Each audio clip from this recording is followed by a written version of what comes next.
अस्सलाम वालेकुम स्टूडेंट्स। आज आर्टिफिशियल इंटेलिजेंस की वीडियो लेक्चर सीरीज में हमारा सेकंड लेक्चर है। आज हम फंडामेंटल से बेसिक से थोड़ा सा आगे जाएंगे और देखेंगे कि आर्टिफिशियल इंटेलिजेंस जो है ये किन पॉइंट्स पे बेस करती है, क्या प्रॉब्लम्स हैं, कौन से गोल्स हैं जिन्हें आर्टिफिशियल इंटेलिजेंस जो है वो फुलफिल करने की कोशिश करती है। और बेसिकली अगर ये भी कहा जाए तो गलत नहीं होगा कि आर्टिफिशियल इंटेलिजेंस अपने गोल को अचीव करने के लिए इन तमाम चीज़ों का जो है वो सहारा लेती है, इन तमाम चीज़ों पे अमल करते हुए ही वो अपने गोल को अचीव कर सकती है। इनमें से एक भी पॉइंट अगर हमारा इधर से मिस हो जाए तो डेफिनेटली आर्टिफिशियल इंटेलिजेंस जो है वो नामुकम्मल होगी, वो अपने गोल को फुलफिल नहीं कर सकेगी। तो बिना किसी ताखीर के मैं सबसे पहले आपको ये बताऊंगा कि आर्टिफिशियल इंटेलिजेंस जो है वो उसके कौन कौन से गोल्स हैं। इन्हें गोल्स भी कहा जा सकता है, इन्हें प्रॉब्लम्स भी कहा जा सकता है, इन्हें कंपोनेंट्स भी कहा जाता है, इन्हें टास्क भी कहा जा सकता है कि आर्टिफिशियल इंटेलिजेंस जो है वो किन टास्क से अमल करते हुए जो है वो गोल की तरफ जाती है। ये कंपोनेंट्स हैं बेसिकली। फर्स्ट कंपोनेंट है रीजनिंग, फिर knowledge representation, planning, learning, natural language processing और परसेप्शन। फर्स्ट ऑफ ऑल मैं आपको बताऊंगा कि रीजनिंग क्या चीज है। रीजनिंग जो है ये एक बेसिकली एक मेंटल प्रोसेस है जिससे एक मेंटल प्रोसेस बिल्कुल इसी तरह से जिस तरह से इंसान सोचता है, इंसान का माइंड को इस्तेमाल करते हुए हम किसी नतीजे पे पहुंचते हैं, किसी कंक्लूजन पे पहुंचते हैं, कोई लॉजिकल कंक्लूजन हम जो है वो डिवाइस कर लेते हैं किसी चीज़ों को, कुछ फैक्ट्स को लेके, किसी नॉलेज को लेके। फॉर एग्जांपल मेरे पास कुछ फैक्ट्स एंड फिगर्स हैं, मैं उन फैक्ट्स एंड फिगर्स को देखते हुए ये बता सकता हूं कि इन फैक्ट्स और फिगर की बेस पे ये फलां चीज जो है ये काम इस तरह से होगा, इसका रिजल्ट ये निकलेगा या इसका कंक्लूजन ये निकलेगा। तो रीजनिंग जो है ये मैन टू मैन वेरी भी कर सकती है। अब मेरे नजदीक इन फैक्ट्स और फिगर्स से रिजल्ट ये वाला निकलने वाला है, एक सेकंड मैन है वो क्या कहता है, वो कहता है कि भाई ये फैक्ट्स और फिगर्स हैं तो मेरे नजदीक इस तरह से नहीं होगा बल्कि ये वाला ये चीज होने जा रही है। थर्ड पर्सन का कोई और पॉइंट ऑफ व्यू हो सकता है, वो अपने पॉइंट ऑफ व्यू के मुताबिक हमें बताएगा। लेकिन जो रीजनिंग है ये देखें, रीजनिंग और लॉजिक जो है इनमें काफी एक रिलेशन है। रीजनिंग जो है ये लॉजिक की एक ब्रांच है। तो लॉजिक एक पेट रूल्स वाली फील्ड है, ब्रॉड फील्ड है। जिस तरह से मैथमेटिक्स है, हमारे कंप्यूटर साइंस के एल्गोरिथम्स भी किस पे बेस करते हैं, लॉजिक पे बेस करते हैं। उनके पेट रूल्स होते हैं और हम उसे उन पेट रूल्स को इस्तेमाल करते हुए डेफिनेट चीज की तरफ जाएंगे, डेफिनेट जो रिजल्ट है उसकी तरफ जाएंगे। लेकिन रीजनिंग जो है ये मैन टू मैन वेरी करेगा कि भाई कुछ फैक्ट्स हैं मेरे पास, कुछ बिलीफ्स हैं, कोई नॉलेज है, तो उससे मैं क्या चीज जो है वो रिड्यूस करूंगा, क्या चीज कंक्लूड करूंगा। तो इसे कहा जाता है रीजनिंग। रीजनिंग डिफरेंट किस्म की होती है। देखें, डिडक्टिव रीजनिंग है हमारे पास, इंडक्टिव है, अबडक्टिव है, कॉमन सेंस रीजनिंग है, मोनोटोनिक रीजनिंग है, नॉन मोनोटोनिक रीजनिंग है। तो ये हमारा रीजनिंग पे लेक्चर नहीं है, इसलिए मैं इसे वाइंड अप करूंगा। सिर्फ दो रीजनिंग की टाइप्स को डिस्कस करेंगे, एक हमारे पास डिडक्टिव है और दूसरी इंडक्टिव रीजनिंग है। सबसे पहले अगर डिडक्टिव रीजनिंग की बात की जाए तो डिडक्टिव रीजनिंग में हम जो है वो जनरलाइज टू स्पेसिफिक होते हैं। जनरलाइज टू स्पेसिफिक का क्या मतलब है, यानी कि टॉप टू बॉटम अप्रोच हम इसे कह सकते हैं। कि भाई सबसे पहले अगर मैं एक एग्जांपल के साथ आपको डिडक्टिव रीजनिंग की बात करूं तो डिडक्टिव रीजनिंग में अगर मैं ये कहूं कि भाई ऑल ह्यूमंस लाइक वेजिटेबल्स, इसका सेकंड जो है वो फैक्ट मेरे पास क्या है, इमरान इज अ ह्यूमन। और इससे मैं क्या कंक्लूड कर सकता हूं कि इमरान लाइक वेजिटेबल्स। तो मैं जनरल से क्या है स्पेसिफिक की तरफ गया। जनरल क्या था मेरे पास कि ऑल ह्यूमन लाइक वेजिटेबल्स, और स्पेसिफिक क्या, मैंने इमरान को स्पेसिफिक करके कहा कि भी इमरान भी क्योंकि एक ह्यूमन है इसलिए उसे वेजिटेबल्स जो है वो पसंद होंगी। तो इसे प्रोपोजिशनल लॉजिक भी कहा जाता है। इसी तरह से इंडक्टिव रीजनिंग है, इंडक्टिव रीजनिंग भी प्रोपोजिशनल लॉजिक पे ही बेस करती है। लेकिन प्रोपोजिशनल लॉजिक इससे थोड़ी सी जो इंडक्टिव रीजनिंग है वो इससे उलट है, यानी कि वो स्पेसिफिक से जनरल की तरफ आएगी। स्पेसिफिक से जनरल की तरफ इसी तरह से आएगी अगर हम इस सेंटेंस को उलट कर दें कि Imran like vegetables, Imran is a human so all human like vegetables, या कुछ भी और जो है वो हम इससे कंक्लूड कर सकते हैं, कोई और सेंटेंस बना सकते हैं। तो ये भी इंडक्टिव रीजनिंग भी प्रोपोजिशनल लॉजिक पे ही बेस करती है। तो खैर हम रीजनिंग को यहाँ पे वाइंड अप करते हैं। इंशाल्लाह किसी नेक्स्ट लेक्चर में हम रीजनिंग की सारी टाइप्स जो है उन्हें डिस्कस करेंगे। नेक्स्ट हमारे पास नॉलेज रिप्रेजेंटेशन है। नॉलेज रिप्रेजेंटेशन जो है इसमें हम देखें, हम ह्यूमन है और ह्यूमन जो है उसे तमाम चीजों के बारे में पता है कि भाई फलां चीज का क्या नाम है, क्या बिहेवियर है, किस तरह से वो अमल करती है, उसका प्रोसेस क्या है। तो जितना भी हमारे पास नॉलेज है, अगर हम ये आर्टिफिशियल इंटेलिजेंस की बात करते हैं तो डेफिनेटली हम ह्यूमन को मिमिक कर रहा है जो है हमारे पास मशीन्स है, कंप्यूटर है।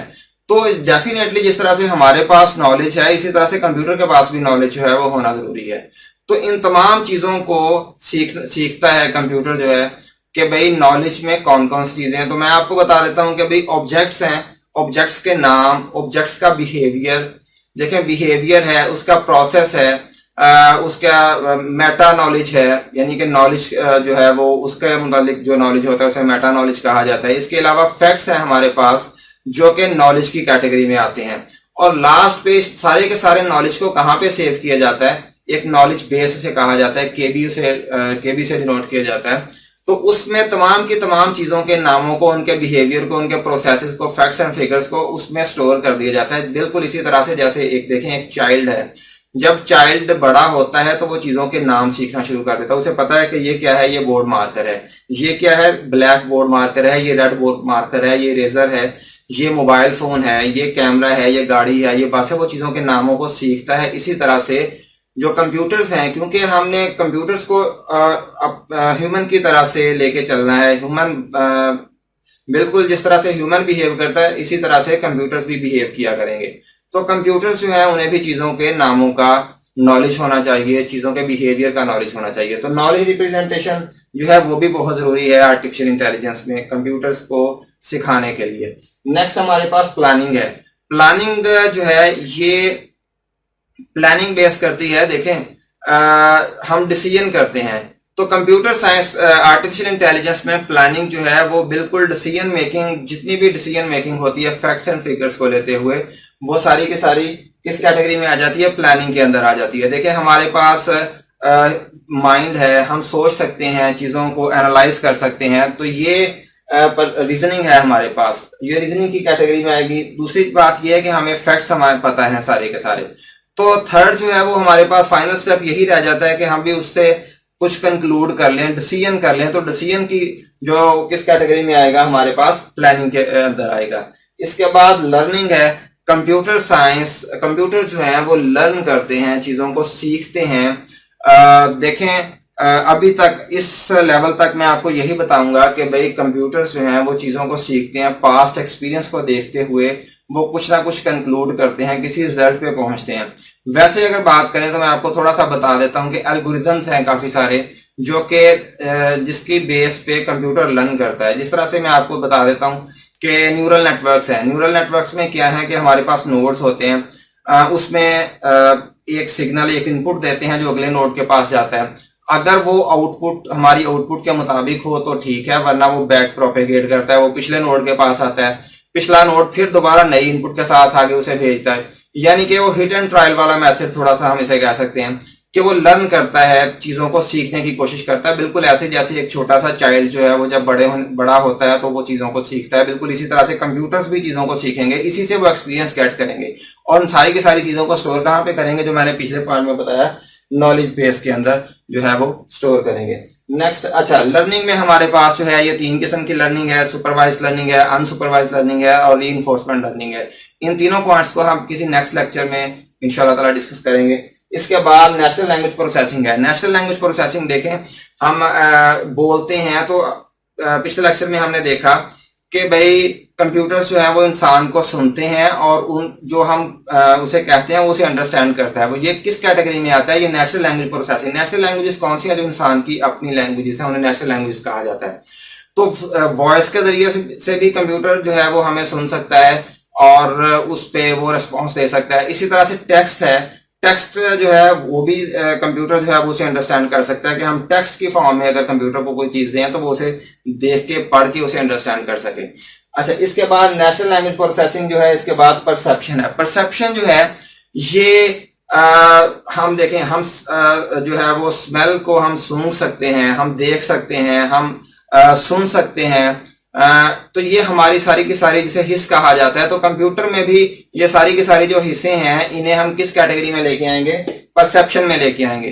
कंप्यूटर में हमारे पास तो देखें जुबान है जायके के लिए, महसूस करने के लिए, सूंघ सकते हैं हम नाक के जरिए से, कान से सुन सकते हैं, आंखों से देख सकते हैं। तो ये कंप्यूटर्स हैं, इसमें आर्टिफिशियल इंटेलिजेंस में ये परसेप्शन किस जगह पे जो है वो बेस कर रही है। तो हम ये देखते हैं कि भाई कंप्यूटर्स में भी कैमराज हैं जो आंखों की हैसियत रखते हैं, इसमें माइक है जो कि कानों की तरह से सुन सकता है। इसी तरह से जितने भी सेंसर हैं, देखिए सेंसर ऐसे होते हैं कि वो महसूस कर सकता है, अगर कुछ हीट सेंसर होते हैं, इसी तरह से स्मेल जो है वो उसे सेंसर में जो है वो महसूस कर सकते हैं। तो ये परसेप्शन जो है इसी कैटेगरी में आएगा कि जिसमें कंप्यूटर्स के सारे सेंसर्स जो हैं वो बिल्कुल इंसान की तरह से देख सकेंगे, महसूस कर सकेंगे और सुन सकेंगे। तो ये कैमरास, वीडियो कैमरास, अगर हम पिछले लेक्चर को थोड़ा सा रिकॉल करूं तो मैं आपको एग्जांपल बता देता हूं कि भाई परसेप्शन में जो हमारे वीडियो कैमरास, जिसमें मैंने सिक्योरिटी पॉइंट ऑफ व्यू से ये बताया था कि कैसे सिक्योरिटी पे अमल दरामद होता है। तो वो परसेप्शन लेयर जो है, इसका परसेप्शन जो कंपोनेंट है उसकी बेस पे वो सारे का सारा काम करेगा। अच्छा, इसके बाद मैंने आपको ये बताया था कि कंप्यूटर जो है वो डिसीजन मेकिंग कर लेता है, एक्सपर्ट सिस्टम है। तो एक्सपर्ट सिस्टम जो है वो हमारी परसेप्शन रीजनिंग जो है, जिसमें हम माइंड को इस्तेमाल करते हुए, अपने पास्ट एक्सपीरियंस को देखते हुए कोई चीज डिड्यूस कर लेते हैं, कोई कंक्लूजन ले लेते हैं। इसी तरह से हमारे पास जो फैक्ट्स हैं वो नॉलेज रिप्रेजेंटेशन में आ जाएंगे, जिसमें हमारे पास नॉलेज आएगा, हमारे पास फैक्ट्स एंड फिगर्स को हम स्टोर करेंगे।